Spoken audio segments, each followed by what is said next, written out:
Dear listener, today, we continue with part 11, covering chapters 17 to 18.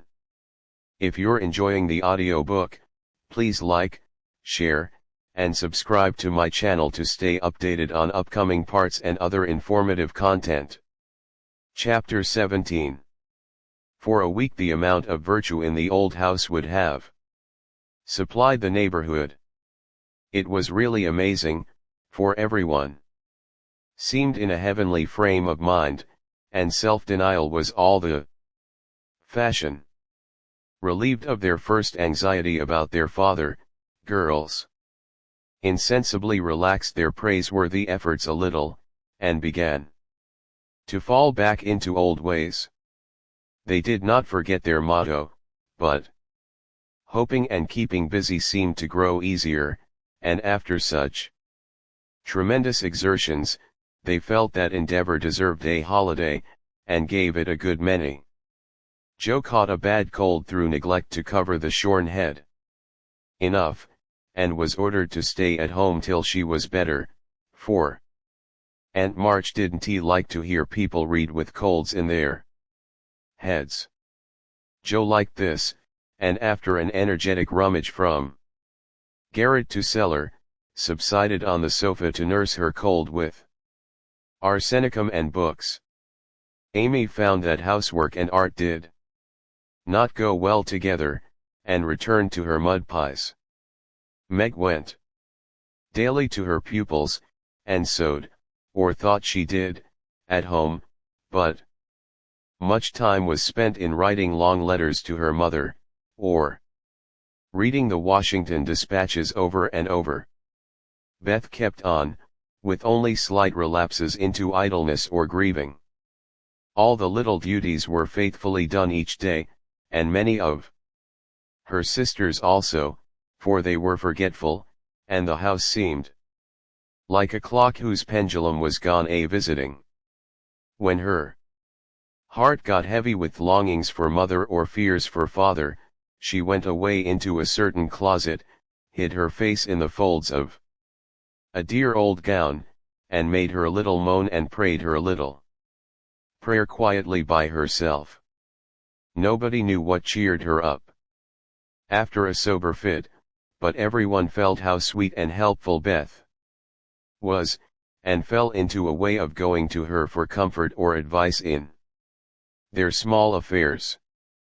All were unconscious that this experience was a test of character, and when the first excitement was over, felt that they had done well and deserved praise. So they did, but their mistake was in ceasing to do well, and they learned this lesson through much anxiety and regret. Meg, I wish you'd go and see the Hummels. You know Mother told us not to forget them, said Beth, 10 days after Mrs. March's departure. I am too tired to go this afternoon, lied Meg, rocking comfortably as she sewed. Can't you, Joe asked Beth. Too stormy for me with my cold. I thought it was almost well. It's well enough for me to go out with Laurie, but not well enough to go to the Hummels, said Joe, laughing, but looking a little ashamed of her inconsistency. Why don't you go yourself? Asked Meg. I have been every day, but the baby is sick, and I don't know what to do for it. Mrs. Hummel goes away to work, and La Chen takes care of it. But it gets sicker and sicker, and I think you or Hannah ought to go. Beth spoke earnestly, and Meg promised she would go tomorrow. Ask Hannah for some nice little mess, and take it round, Beth, the air will do you good, said Joe, adding apologetically, I'd go but I want to finish my writing.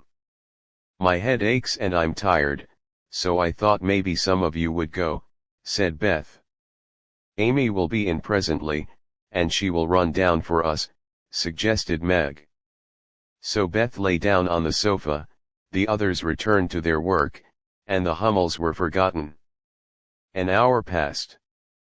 Amy did not Come, Meg went to her room to try on a new dress. Joe was absorbed in her story, and Hannah was sound asleep before the kitchen fire, when Beth quietly put on her hood, filled her basket with odds and ends for the poor children, and went out into the chilly air with a heavy head and a grieved look in her patient eyes. It was late when she came back, and no one saw her creep upstairs and shut herself into her mother's room. Half an hour after, Joe went to mother's closet for something, and there found little Beth sitting on the medicine chest, looking very grave, with red eyes and a camphor bottle in her hand. Christopher Columbus. "What's the matter?" cried Joe, as Beth put out her hand as if to warn her off, and asked quickly, "You've had the scarlet fever, haven't you?" "Years ago, when Meg did." "Why?" "Then I'll tell you." "Oh, Joe, the baby's dead." "What baby?" "Mrs. Hummel's. It died in my lap before she got home," cried Beth with a sob. "My poor dear, how dreadful for you." "I ought to have gone," said Joe, taking her sister in her arms as she sat down in her mother's bit chair, with a remorseful face. "It wasn't dreadful, Joe, only so sad. I saw in a minute it was sicker, but Chen said her mother had gone for a doctor, so I took baby and let Lottie rest. It seemed asleep, but all of a sudden it gave a little cry and trembled, and then lay very still. I tried to warm its feet, and Lottie gave it some milk, but it didn't stir, and I knew it was dead." Dante cried, "Dear, what did you do?" "I just sat and held it softly till Mrs. Hummel came with the doctor. He said it was dead, and looked at Heinrich and Minna, who have sore throats. Scarlet fever, ma'am. Ought to have called me before," he said crossly. Mrs. Hummel told him she was poor, and had tried to cure baby herself, but now it was too late, and she could only ask him to help the others and trust to charity for his pay. He smiled then, and was kinder, but it was very sad, and I cried with them till he turned round all of a sudden, and told me to go home and take belladonna right away, or I'd have the fever." "No, you won't," cried Joe, hugging her close, with a frightened look. "Oh, Beth, if you should be sick I never could forgive myself. What shall we do?" "Don't be frightened, I guess I shan't have it badly."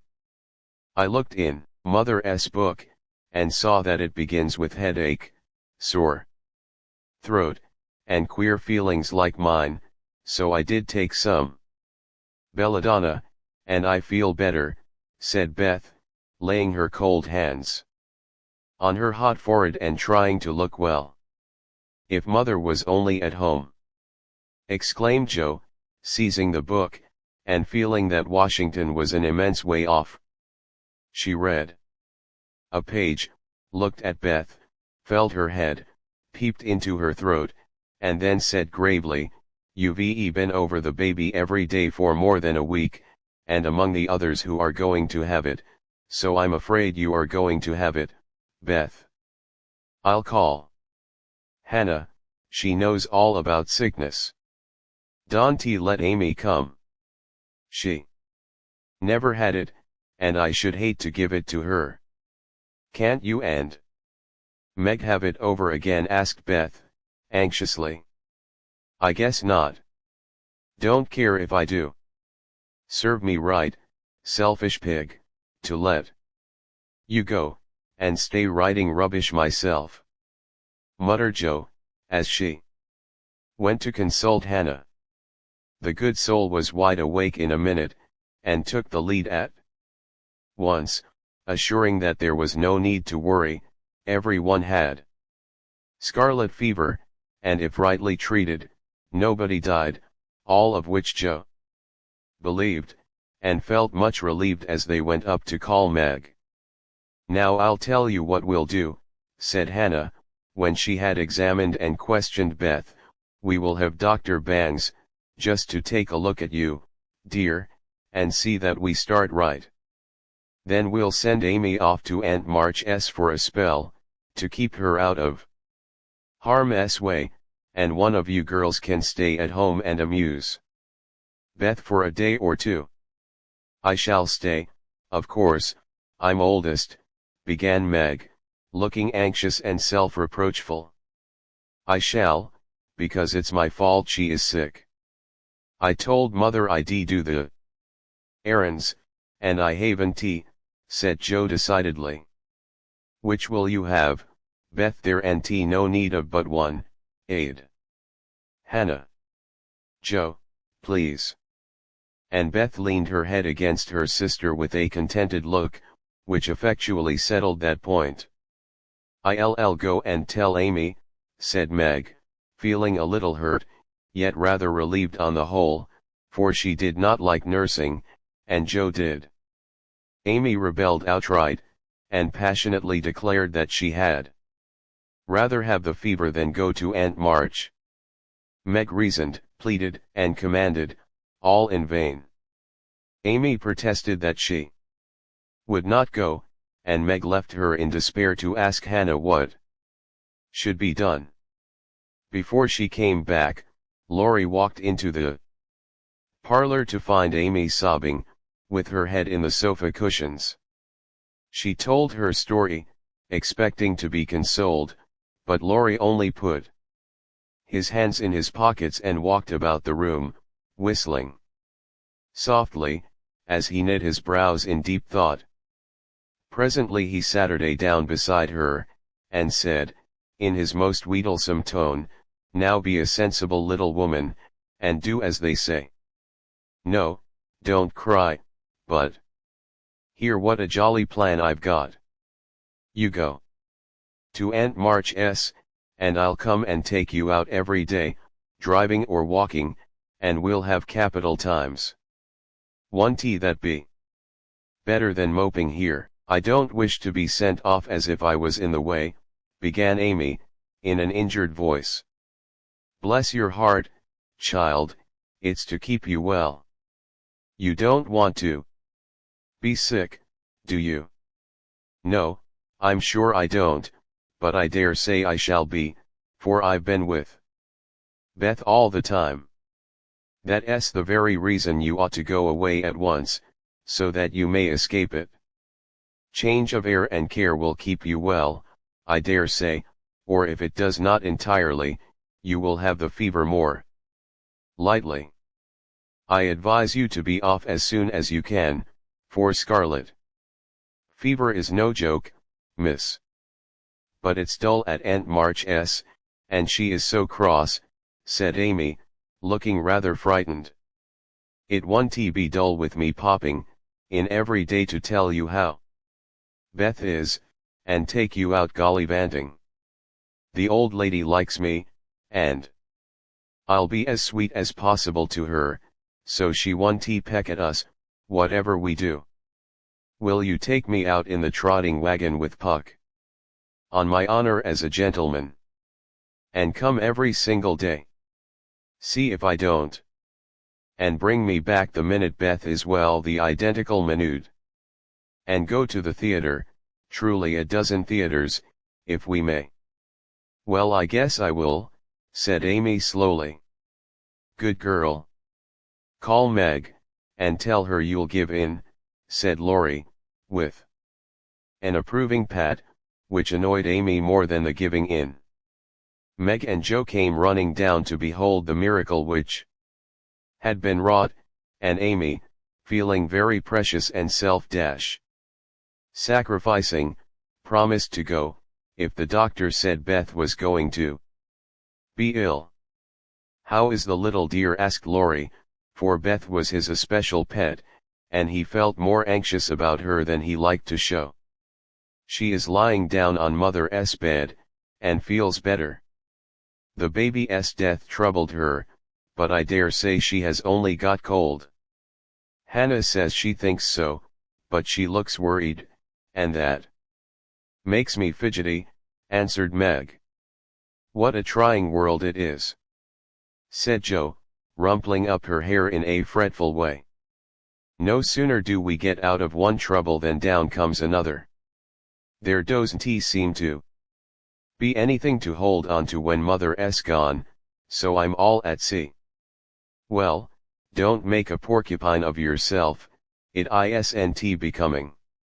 Settle your wig, Jo, and tell me if I shall telegraph to your mother, or do anything, asked Laurie, who never had been reconciled to the loss of his friend's one beauty. That is what troubles me, said Meg. I think we ought to tell her if Beth is really ill, but Hannah says we mustn't, for Mother can't leave Father, and it will only make them anxious. Beth won't be sick long, and Hannah knows just what to do, and Mother said we were to mind her, so I suppose we must, but it doesn't seem quite right to me. Well, I can't say. Suppose you ask Grandfather after the doctor has been. We will. Jo, go and get Dr. Bangs at once, commanded Meg. We can't decide anything till he has been. Stay where you are, Jo. I'm errand boy to this establishment, said Laurie, taking up his cap. I am afraid you are busy, began Meg. No, I've done my lessons for the day. Do you study in vacation time, asked Jo. I follow the good example my neighbors set me, was Laurie's answer, as he swung himself out of the room. I have great hopes for my boy, observed Jo, watching him fly over the fence with an approving smile. He does very well, for a boy, was Meg's somewhat ungracious answer, for the subject did not interest her. Dr. Bangs came, said Beth had symptoms of the fever, but he thought she would have it lightly, though he looked sober over the Hummel story. Amy was ordered off at once, and provided with something to ward off danger, she departed in great state, with Jo and Laurie as escort. Aunt March received them with her usual hospitality. What do you want now, she asked, looking sharply over her spectacles, while the parrot, sitting on the back of her chair, called out. Go away. No boys allowed here. Laurie retired to the window, and Jo told her story. No more than I expected, if you are allowed to go poking about among poor folks. Amy can stay and make herself useful if she isn't sick, which I've no doubt she will be, looks like it now. Don't cry, child, it worries me to hear people sniff. Amy was on the point of crying, but Laurie slyly pulled the parrot's tail, which caused Polly to utter an astonished croak and call out, bless my boots, in such a funny way, that she laughed instead. What do you hear from your mother, asked the old lady gruffly. Father is much better, replied Jo, trying to keep sober. Oh, is her well? That won't last long, I fancy. March never had any stamina, was the cheerful reply. Ha, ha. Never say die, take a pinch of snuff, goodbye, goodbye. Squalled Polly, dancing on her perch, and clawing at the old lady's cap as Laurie tweaked him in the rear. Hold your tongue, you disrespectful old bird. And, Jo, you'd better go at once. It isn't proper to be gadding about so late. With a rattle-pate boy like. Hold your tongue, you disrespectful old bird, cried Polly, tumbling off the chair with a bounce, and running to peck the Rattle-pate boy, who was shaking with laughter at the last speech. I don't think I can bear it, but I'll try, thought Amy, as she was left alone with Aunt March. Get along, you fright! Screamed Polly, and at that rude speech, Amy could not restrain a sniff. Chapter 18. Beth did have the fever, and was much sicker than anyone but Hannah and the doctor suspected. The girls knew nothing about illness, and Mr. Lawrence was not allowed to see her, so Hannah had everything her own way, and busy Dr. Bangs did his best, but left a good deal to the excellent nurse. Meg stayed at home, lest she should infect the Kings, and kept house, feeling very anxious and a little guilty when she wrote letters in which no mention was made of Beth's illness. She could not think it right to deceive her mother, but she had been bidden to mind Hannah, and Hannah wouldn't hear of Mrs. Marchbane told, and worried just for sick a trifle. Jo devoted herself to Beth day and night, not a hard task, for Beth was very patient, and bore her pain uncomplainingly as long as she could control herself.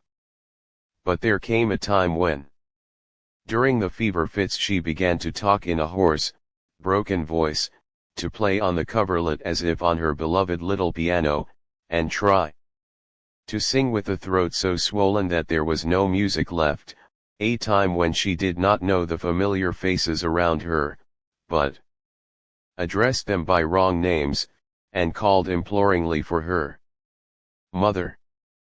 Then Jo grew frightened.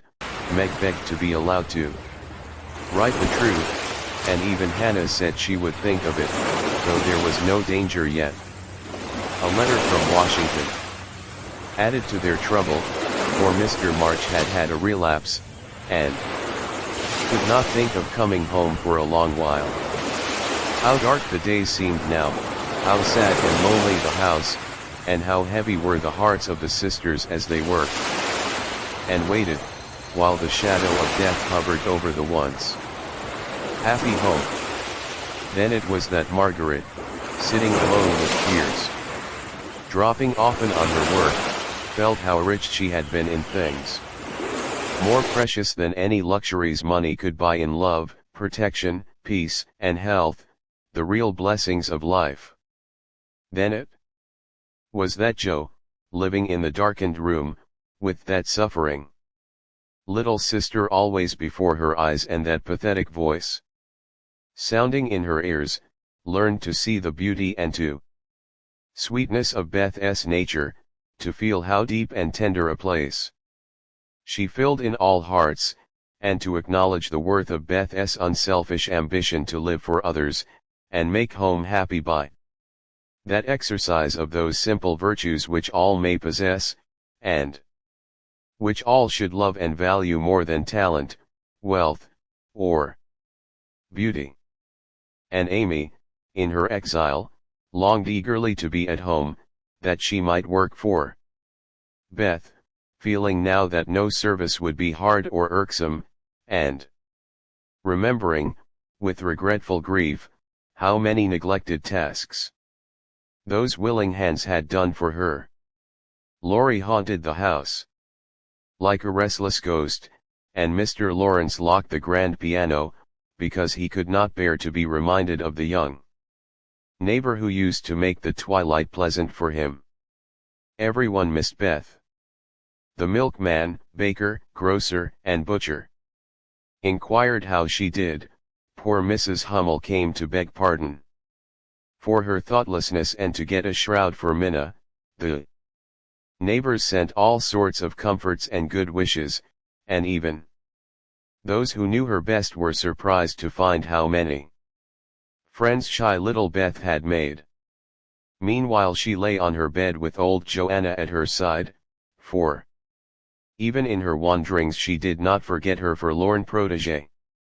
She longed for her cats, but would not have them brought, lest they should get sick, and in her quiet hours she was full of anxiety about Jo. She sent loving messages to Amy, bade them tell her mother that she would write soon, and often begged for pencil and paper to try to say a word, that father might not think she had neglected him. But soon even these intervals of consciousness ended, and she lay hour after hour, tossing to and fro, with incoherent words on her lips, or sank into a heavy sleep which brought her no refreshment. Dr. Bangs came twice a day. Hannah sat up at night. Meg kept a telegram in her desk all ready to send off at any minute, and Joe never stirred from Beth's side. The 1st of December was a wintry day indeed to them, for a bitter wind blew, snow fell fast, and the year seemed getting ready for its death. When Dr. Bangs came that morning, he looked long at Beth, held the hot hand in both his own for a minute, and laid it gently down, saying, in a low voice to Hannah, "If Mrs. March can leave her husband she'd better be sent for." Hannah nodded without speaking, for her lips twitched nervously. Meg dropped down into a chair as the strength seemed to go out of her limbs at the sound of those words, and Joe, standing with a pale face for a minute, ran to the parlor, snatched up the telegram, and throwing on her things, rushed out into the storm. She was soon back, and while noiselessly taking off her cloak, Laurie came in with a letter, saying that Mr. March was mending again. Joe read it thankfully, but the heavy weight did not seem lifted off her heart, and her face was so full of misery that Laurie asked quickly, "What is it? Is Beth worse?" "I've sent for mother," said Joe, tugging at her rubber boots with a tragic expression. "Good for you, Joe. Did you do it on your own responsibility?" asked Laurie, as he seated her in the hall chair and took off the rebellious boots, seeing how her hands shook. "No. The doctor told us to." "Oh, Joe, it's not so bad as that," cried Laurie, with a startled face. "Yes, it is. She doesn't know us, she doesn't even talk about the flocks of green doves, as she calls the vine leaves on the wall. She doesn't look like my Beth, and there's nobody to help us. Bear it. Mother and father both gone, and God seems so far away I can't find him." As the tears streamed fast down poor Joe's cheeks, she stretched out her hand in a helpless sort of way, as if groping in the dark, and Laurie took it in his, whispering as well as he could, with a lump in his throat, "I am here. Hold on Tom, Joe, dear." She could not speak, but she did hold on, and the warm grasp of the friendly human hand comforted her sore heart, and seemed to lead her nearer to the divine arm which alone could uphold her in her trouble. Laurie longed to say something tender and comfortable, but no fitting words came to him, so he stood silent, gently stroking her bent head as her mother used to do. It was the best thing he could have done, far more soothing than the most eloquent words, for Joe felt the unspoken sympathy, and in the silence learned the sweet solace which affection administers to sorrow. Soon she dried the tears which had relieved her, and looked up with a grateful face. "Thank you, Teddy, I'm better now. I don't feel so forlorn, and will try to bear it if it comes. Keep hoping for the best, that will help you, Joe. Soon your mother will be here, and then everything will be all right. I am so glad father is better. Now she won't feel so bad about leaving him. Oh, me. It does seem as if all the troubles came in a heap, and I got the heaviest part on my shoulders," sighed Joe, spreading her wet handkerchief over her knees to dry. Doesn't he make pull fair? Asked Laurie, looking indignant. Oh, yes, she tries to, but she can't love Bethy as I do, and she won't miss her as I shall. Beth is my conscience, and I can't give her up. I can't. I can't. Down went Jo's face into the wet handkerchief, and she cried despairingly, for she had kept up bravely till now and never shed a tear. Laurie drew his hand across his eyes, but could not speak till he had subdued the choky feeling in his throat and steadied his lips. It might be unmanly, but he couldn't help it, and I am glad of it. Presently, as Jo's sobs quieted, he said hopefully, I don't think she will die. She's so good, and we all love her so much, I don't believe God will take her away yet. The good and dear people always do die, groaned Jo, but she stopped crying, for her friend's words cheered her up in spite of her own doubts and fears. Poor girl, you're worn out. It isn't like you to be forlorn. Stop a bit. I'll hearten you up in a jiffy. Laurie went off 2 stairs at a time, and Jo laid her wearied head down on Beth's little brown hood, which no one had thought of moving from the table where she left it. It must have possessed some magic, for the submissive spirit of its gentle owner seemed to enter into Jo, and when Laurie came running down with a glass of wine, she took it with a smile, and said bravely, I drink health to my Beth. You are a good doctor, Teddy, and such a comfortable friend. How can I ever pay you? She added, as the wine refreshed her body, as the kind words had done her troubled mind.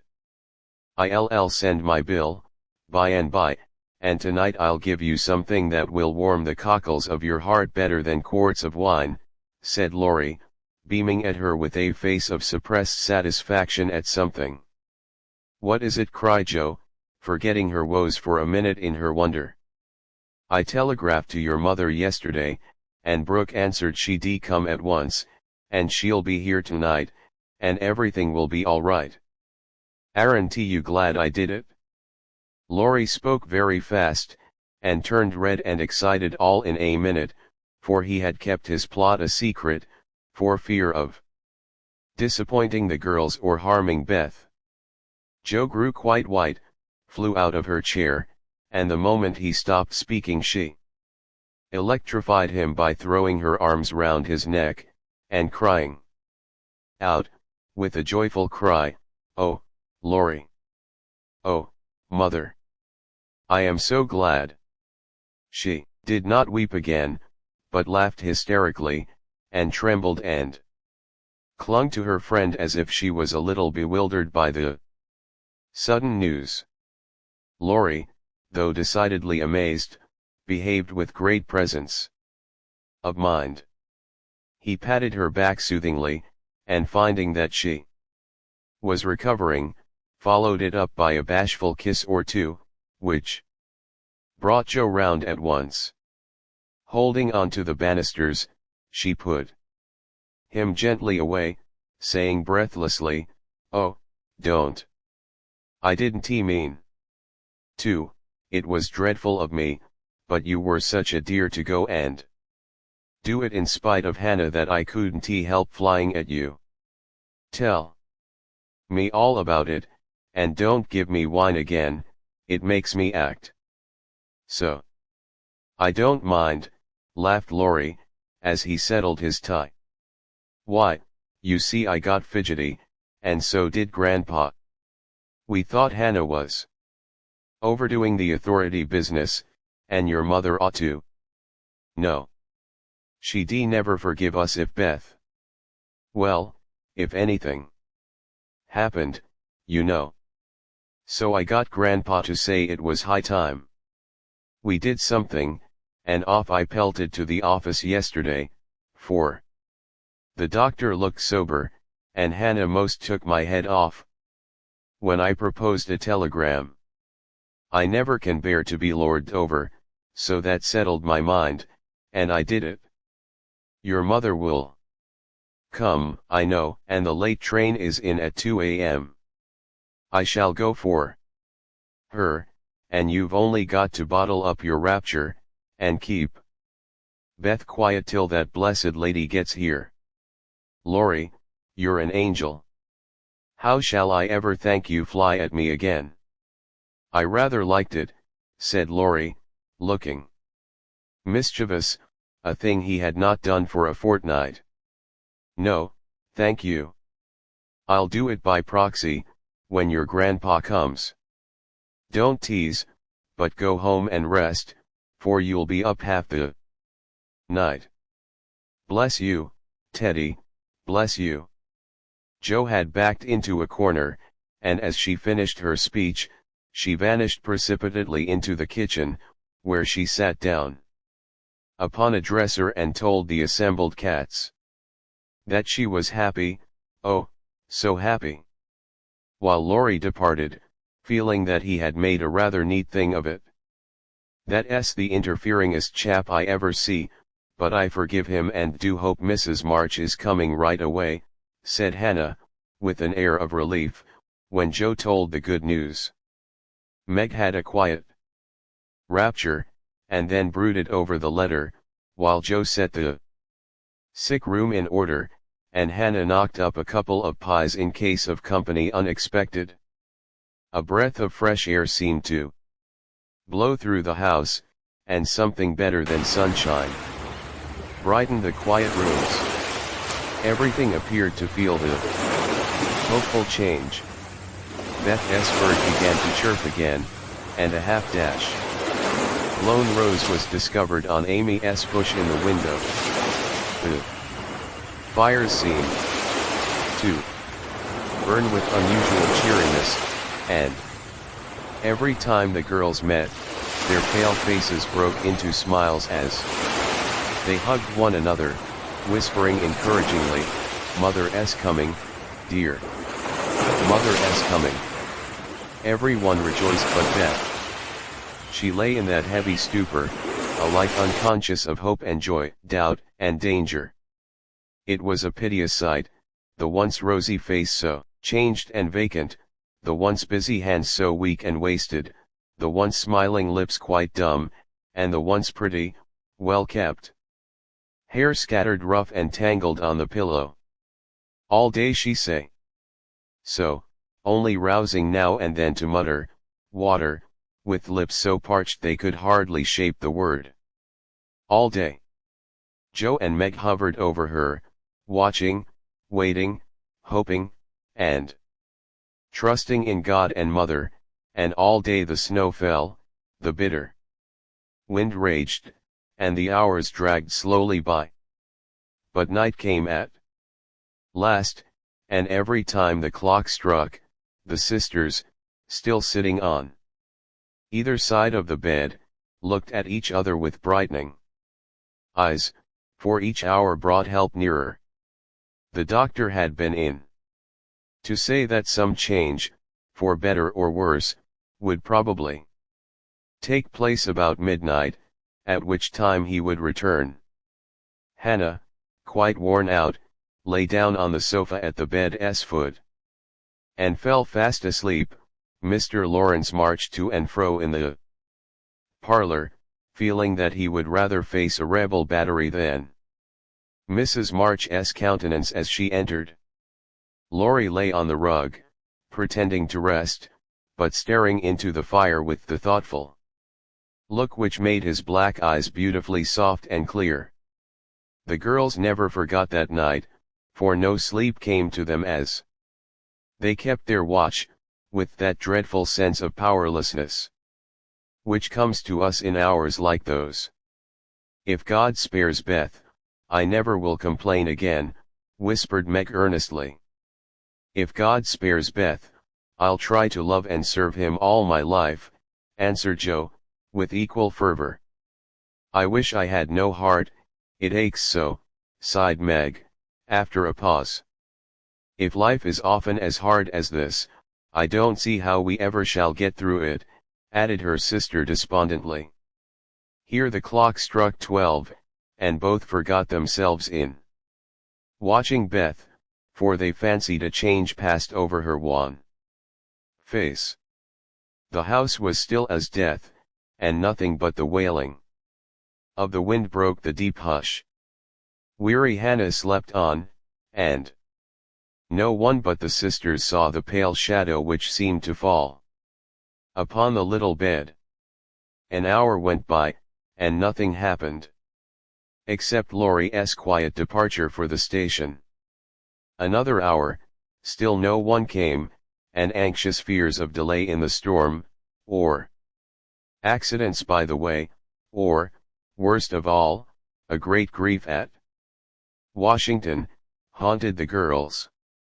It was past 2, when Joe, who stood at the window thinking how dreary the world looked in its winding sheet of snow, heard a movement by the bed, and turning quickly, saw Meg kneeling before their mother's easy chair with her face hidden.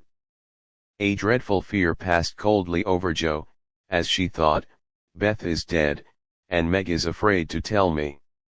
She was back at her post in an instant, and to her excited eyes, a great change seemed to have taken place.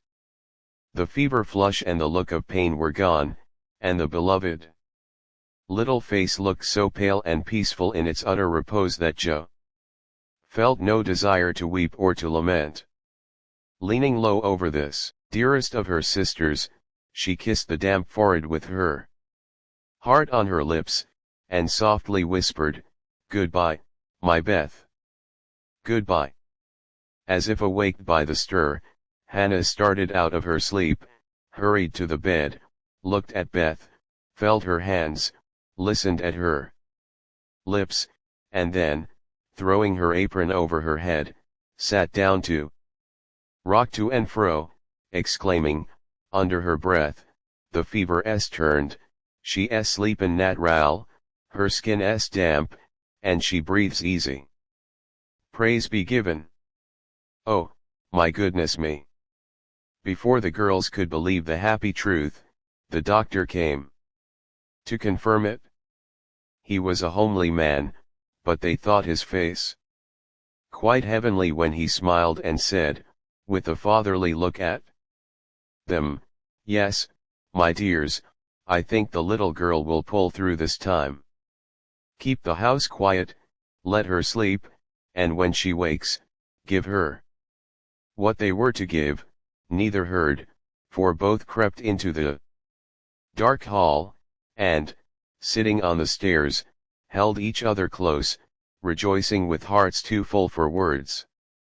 When they went back to be kissed and cuddled by faithful Hannah, they found Beth lying, as she used to do, with her cheek pillowed on her hand, the dreadful pallor gone, and breathing quietly, as if just fallen asleep. "If mother would only come now," said Joe, as the winter night began to wane. "See," said Meg, coming up with a white, half-opened rose, "I thought this would hardly be ready to lay in Beth's hand tomorrow if she went away from us. But it has blossomed in the night, and now I mean to put it in my vase here, so that when the darling wakes, the first thing she sees will be the little rose, and mother's face.